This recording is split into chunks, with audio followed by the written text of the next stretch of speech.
Boa noite a todos, muito bem-vindos. Nós estamos sempre em nome de Jesus, que Ele nos abençoe, nos fortaleça. Durante a segunda parte, cada um faz o seu pedido mental. Vamos focar naquilo que mais nos incomoda. Nós sabemos porque nós estamos aqui. Se não tiver nada específico que nos incomode, vamos mentalizar aqueles que nesse momento estão em piores condições que nós. Nós chegamos até aqui. Muitos nesse momento têm dificuldades. Então nós vamos começar a nossa reunião. Sejam todos bem-vindos. E no momento do passe, cada um faz o seu pedido mental. Muito obrigado pela presença. Então vamos dar continuidade a Ocupações e Missões dos Espíritos, parte 3. Os Espíritos penetram sempre os desígnios que estão encarregados de executar? Não. Há os que são instrumentos cegos, mas outros sabem muito bem com que objetivo agem. Olha que coisa interessante aqui. Muitas vezes, nós estamos passando na rua. Nós temos uma sensibilidade, uma percepção extrasensorial que nós não entendemos. Alguma entidade, ele está por ali e ele sente a nossa vibração, ele sente a nossa energia, ele encosta. É o famoso encosto que a turma fala. Ele passa a nos acompanhar, porque ele se sente bem. Então, ele está agindo cegamente. Ele está captando as energias. E por que Deus permite isso daí? Porque é necessário, nós temos condições de ajudar. O nosso anjo da guarda, nosso espírito protetor, ele faz com que nós sintamos toda a energia dessa entidade e nós vamos procurar ajuda. Então, muitos problemas, inclusive físicos, que nós sentimos, muitas vezes durante o dia, ou muitas vezes até por alguns dias, são interferências espirituais que ela vai metabolizar no físico. Então, está dentro disso daqui, ó. Não há senão os espíritos elevados que cumprem missões? A importância da missão está em relação com a capacidade e a elevação do espírito. O estafeta, que leva um despacho, cumpre também uma missão, mas não é aquela do general. Então tudo tem uma importância muito grande aqui na Terra. Nós não podemos viver fora da sociedade. Ninguém consegue fazer as coisas sozinho. Sempre nós precisamos de ajuda. Então aqui está dizendo da importância. Por exemplo, aquele que recolhe o lixo, aquele que é pedreiro, aquele que é o servente de pedreiro, tem uma conexão. Então cada um tem a sua função. O que é importante, o que a doutrina espírita traz para nós? Nós devemos exercer aonde nós estamos situados, com aquilo que nós temos capacidade de executar, com carinho, com amor, e sempre satisfeito, porque é ali que nós somos colocados. Nós devemos sempre procurar a nossa melhora, mas enquanto nós estivermos trabalhando, executando alguma coisa, nós devemos fazer com amor, com satisfação. Porque muitas vezes a pessoa vem nos procurar, nós estamos insatisfeitos. Isso acontece muito dentro das repartições, principalmente religiosas. Porque muitas vezes a pessoa está ali, ele acha que ele está fazendo um favor em atender aqueles que chegam. Não, ele está tendo uma oportunidade. Nós vamos ver sempre isso nos livros do Chico Xavier. Tem um livro muito interessante que chama Jesus no Lar. Esse livro ele traz reuniões que Jesus fazia na casa de Pedro. Então, esse livro ele é importante, é interessante a gente ler esse livro, ele deve estar na internet, para que a gente possa entender como funciona isso. O carinho, a satisfação de atender. Muitas vezes a gente chega num lugar, olha, aqui em Americana tinha 2 instituições, inclusive uma delas eu fui tesoureiro por algum tempo. Quando a gente chegava nesse lugar que eu participava, as pessoas estavam trabalhando contrariadas. Aí eu vou citar a dona Anita, que já desencarnou, do Lar das Meninas. Quem aqui conheceu o Lar das Meninas? Eu até me emociono. Ela trabalhava com carinho. A gente chegava no Lar das Meninas, ela vinha recepcionar a gente. Porque muitas vezes ali tinha apadrinhamento das meninas. Como tinha também nesse lugar, que eu não vou citar o nome, que é uma instituição que ainda está estabelecida aqui em Americana, mas a recepção era totalmente diferente. No Lar das Meninas era amor, era carinho, era satisfação. No outro, era uma coisa mecânica. mecânica. Depois começou a mudar. Mas, olha só, ambas instituições diferenciadas. As duas eram instituições espíritas. Olha para vocês verem. Então, muitas vezes nós estamos dentro da doutrina, aprendendo aquilo que Jesus trouxe para nós, mas nós não atendemos com satisfação. É muito melhor dar do que receber. Quem fala isso daí? Jesus. A missão de um espírito lhe é imposta ou depende de sua vontade? Ele a pede e fica feliz de obtê-la. Está dentro disso que nós conversamos aqui. Vamos lá. A mesma missão pode ser pedida por vários espíritos? Sim, frequentemente. Há vários candidatos, mas nem todos são aceitos. Em que consiste a missão dos espíritos encarnados? Instruir os homens, ajudar seu progresso, melhorar suas instituições por meios de diretos e materiais, mas as missões são mais ou menos gerais e importantes. Aquele que cultiva a terra cumpre uma missão, como aquele que governa ou aquele que instrui. Tudo se encadeia na natureza.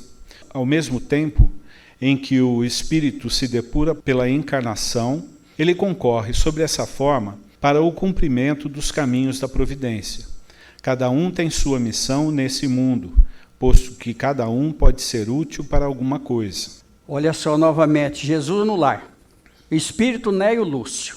Neio Lúcio foi Arthur, professor Arthur, pai de Rômulo Joviano, patrão do Chico Xavier, na Fazenda Modelo, em Pedro Leopoldo. Olha para vocês verem como que é tudo preparado no plano espiritual. Rômulo Joviano veio na Fazenda Modelo, reencarnou na Fazenda Modelo, aliás, reencarnou e veio trabalhar na Fazenda Modelo. Aonde Chico Xavier foi arrumar emprego? Na Fazenda Modelo, trabalhando junto com Rômulo Joviano. E aí, olha que coisa interessante, em 1940, Chico Xavier começou a psicografar André Luiz. O primeiro livro foi publicado em 1943, que foi o livro Nosso Lar. Quando começou a psicografar André Luiz começou a trazer as informações para nós da Terra. Emmanuel disse para ele o seguinte: você se dedica ao máximo, porque nós vamos ter muitas pessoas que virão durante a psicografia. E Chico Xavier ficava intrigado, porque não aparecia ninguém. Estava só ele, André Luiz e Emmanuel coordenando. Quando foi um dia, ele estava numa situação que Emmanuel percebeu, Emmanuel mandou ele levantar as vistas. Olha, quando ele levantou as vistas, tinha mais de 5.000 espíritos assistindo a psicografia e participando daquilo que André Luiz estava trazendo. Emmanuel disse para ele o seguinte: eles estão aprendendo com André Luiz porque vão reencarnar. Vão reencarnar, vão defender tudo isso que André Luiz está trazendo para nós. Olha para vocês verem. São as reencarnações que vão mudar tudo aquilo que André Luiz trouxe para nós, vai ser realmente pregado na Terra.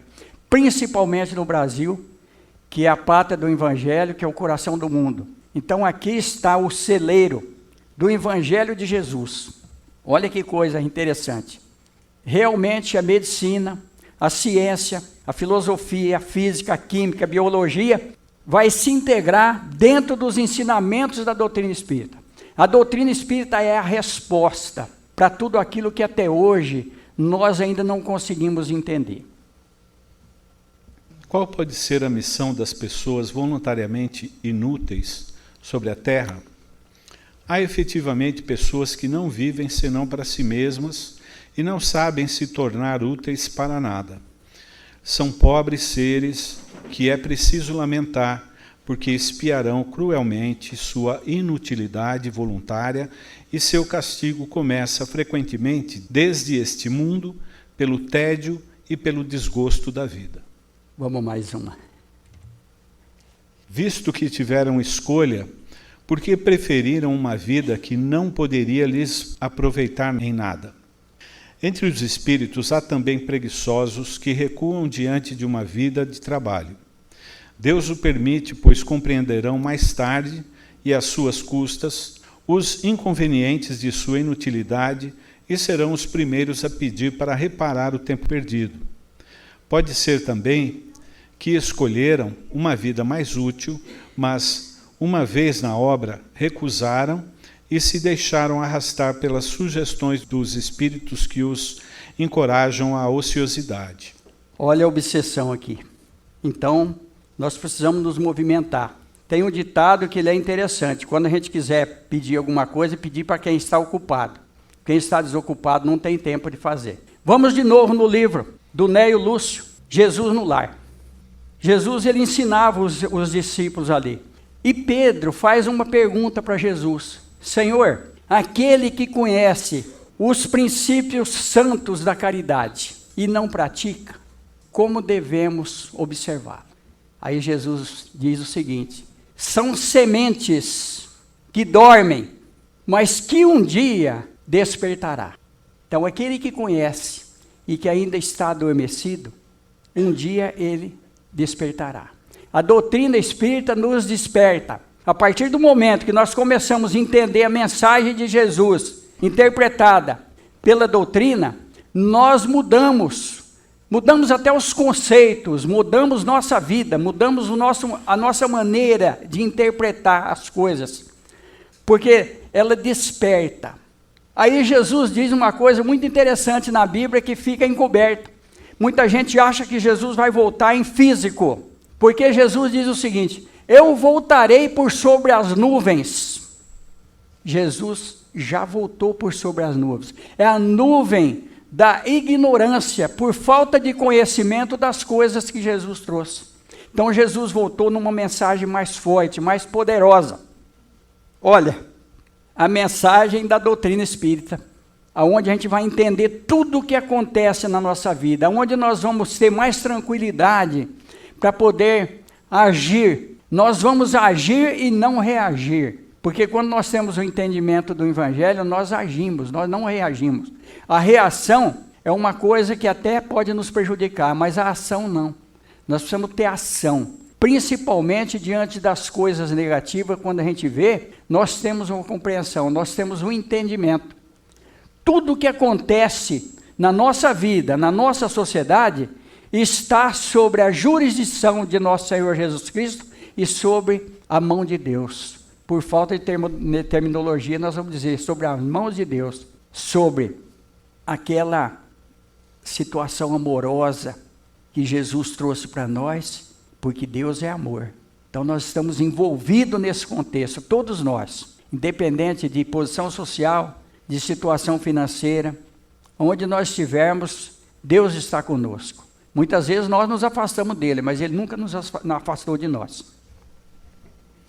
As ocupações vulgares nos parecem mais deveres que missões propriamente ditas. A missão, segundo a ideia ligada a essa palavra, tem um característico menos exclusivo e, sobretudo, menos pessoal. Desse ponto de vista, como se pode reconhecer que um homem tem uma missão real sobre a Terra? Pelas grandes coisas que ele realiza, pelo progresso a que conduz seus semelhantes. Os homens que têm uma missão importante, a ela estão predestinados antes de seu nascimento e dela têm conhecimento? Algumas vezes sim, mas frequentemente ignoram-na. Vindo sobre a Terra, tem um objetivo vago. Sua missão se desenha depois do nascimento e segundo as circunstâncias. Deus os impele no caminho onde devem cumprir seus desígnios. Olha aqui, nós podemos pegar o Allan Kardec, a missão dele. No livro Obras Póstumas, ele vai fazer um questionamento, porque quando ele recebe a revelação que ele iria ser ali, aquele que iria codificar a doutrina espírita, ele fala, mas e se eu desistir, se eu não quiser? O Espírito responde para ele o seguinte: um outro tomará seu lugar, porque a obra de Deus não pode se basear em um homem. Por isso que a doutrina dos Espíritos é dos Espíritos, não é do Espírito. Não é a opinião de um homem. É uma codificação, é toda uma manifestação simultânea em vários setores. O Kardec fazia pergunta num lugar, pegava a resposta, fazia no outro, por intermédio de outro médium, pegava a resposta e depois ele confrontava. E elas todas tinham uma lógica muito grande. Quando ele começou a escrever esse livro, codificar esse livro dos Espíritos, ele estava com dificuldade. Ele não sabia como começar o livro. Ele foi orientado pelo Espírito de Verdade que ele deveria começar pela a situação maior que nos envolve.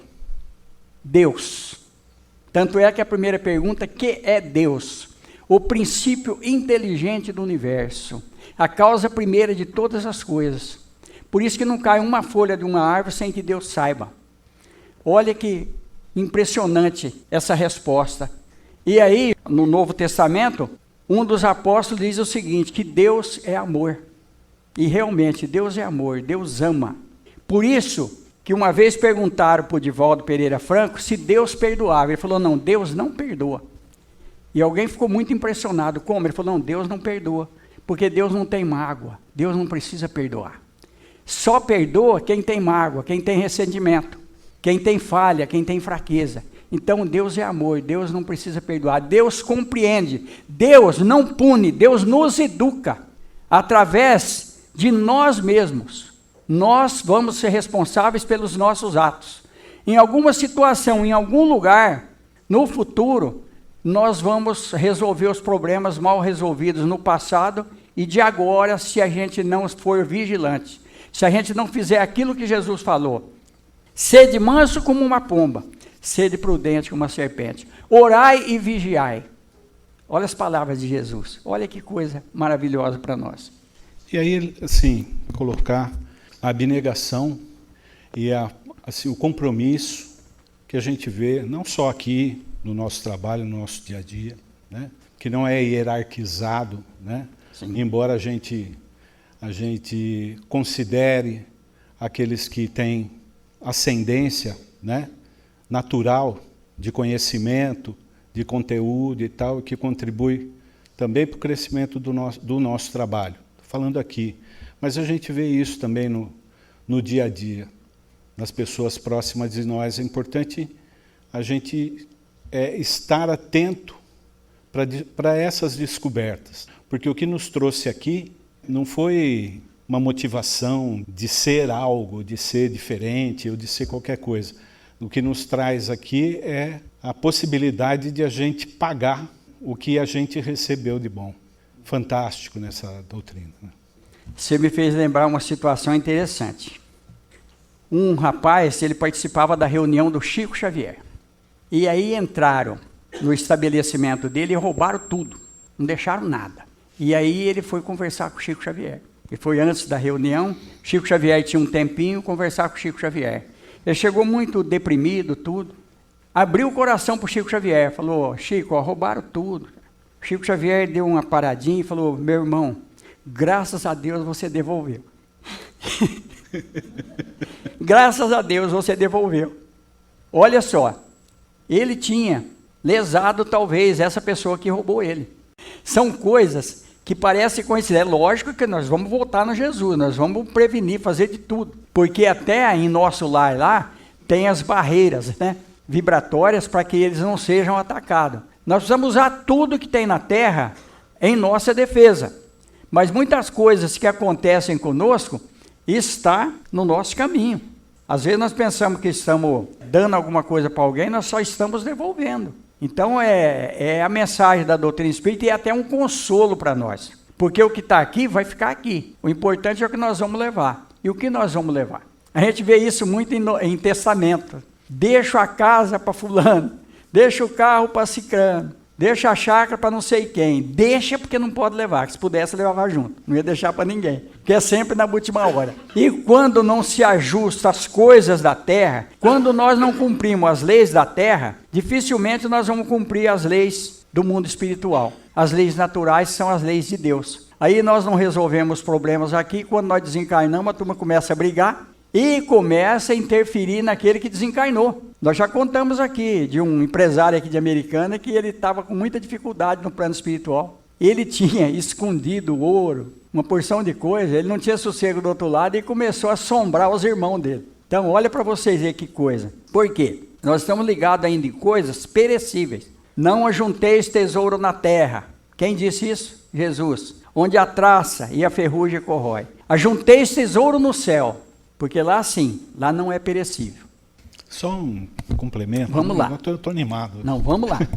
Lembrando daquele trecho do Emmanuel, surgiu diversas vezes aí durante a semana, né? A importância de a gente se dispor, estar disposto ao trabalho. Uma enxada jogada não é nada, né? É algo jogado lá, né? Mas na mão de um trabalhador, ela vai frutificar, ela vai gerar conteúdo, né? O mármore pode se transformar numa obra de arte. E esse trabalhador, né? Nós somos a enxada, nós somos a pedra, né? Nós precisamos estar disponíveis para que esse instrumento dessa força maior, da espiritualidade do bem, né? De Jesus, daquilo que a gente acredita. Então a gente tem que estar disposto a trilhar esse caminho, né? Muito bem colocado, Edu.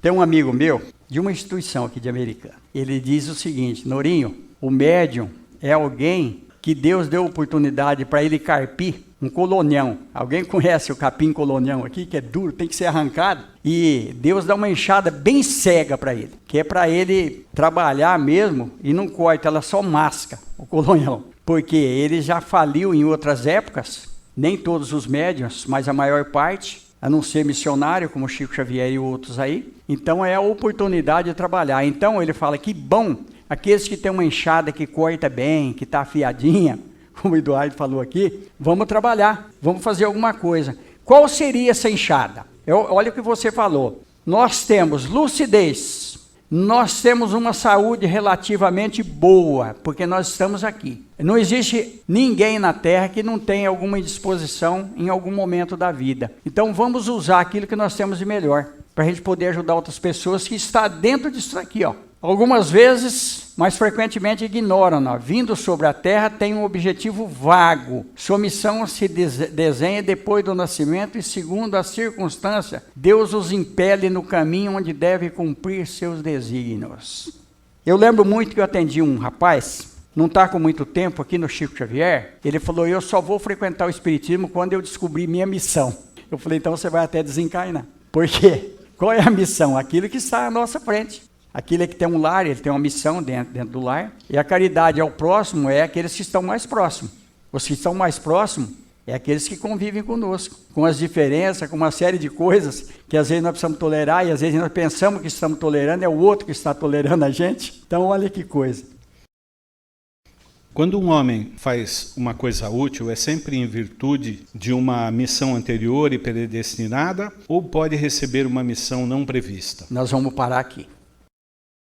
Essa vai ficar para a quinta que vem. Aí nós vamos entender. Esse livro é fantástico. Quando a gente for fazer esse encerramento, vocês vão ver que nós vamos entrar na biologia, nós vamos entender por que as células iguais, elas conseguem formar órgãos diferentes no corpo. A doutrina espírita explica isso daí.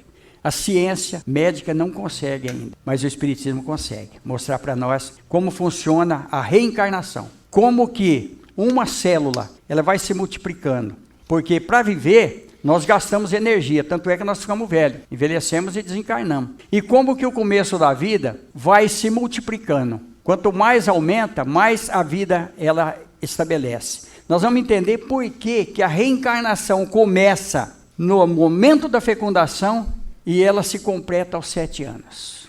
Crianças prodígios, uma série de coisas. Nós vamos falar dentro desse assunto na nossa última reunião, que provavelmente, sem ser quinta que vem, será na outra. Nós vamos entrar um pouco nisso daí para a gente entender nossa missão na Terra. Por que nós estamos num corpo físico? Por que nós estamos submetidos à hereditariedade, à genética, a todos os problemas que envolvem a nossa vida aqui na Terra? Nós vamos para a segunda parte, cada um faz o seu pedido mental. Vamos agradecer por estarmos aqui nessa noite. E eu particularmente agradeço a todos, porque apesar do tempo da chuva, nós estamos aqui. Em nome de Jesus.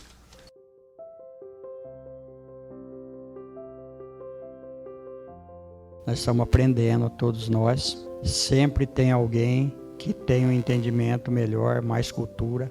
Então, mas nós estamos juntos. Nós vamos trocando experiências.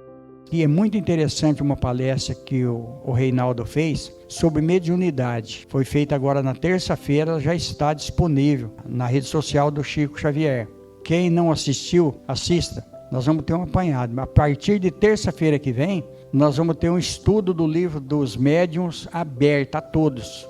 Nós vamos começar o livro no começo e nós vamos, degrau a degrau, trazer essas informações para nós. O que é mediunidade, o que não é, como se manifesta, quais os sintomas, que ele já deu um apanhado aqui, mas nós vamos aprofundar mais. E no mais, gente, agradecer a todos. Eu sempre cito o Chico Xavier, porque olha, é o nosso esteio. Vocês imaginam se não tivesse o Chico Xavier no Brasil, as informações, o complemento dos livros do Allan Kardec, veio tudo por intermédio do Chico Xavier. Vocês imaginam o trabalho de Jesus para reunir esses espíritos, tanto no plano espiritual quanto no plano físico. Como eu citei aqui, o Rômulo Joviano e o Arthur, pai dele, que vieram, reencarnaram tudo ali naquela região para poder progredir. Vocês imaginam o trabalho do Hospital de Barretos?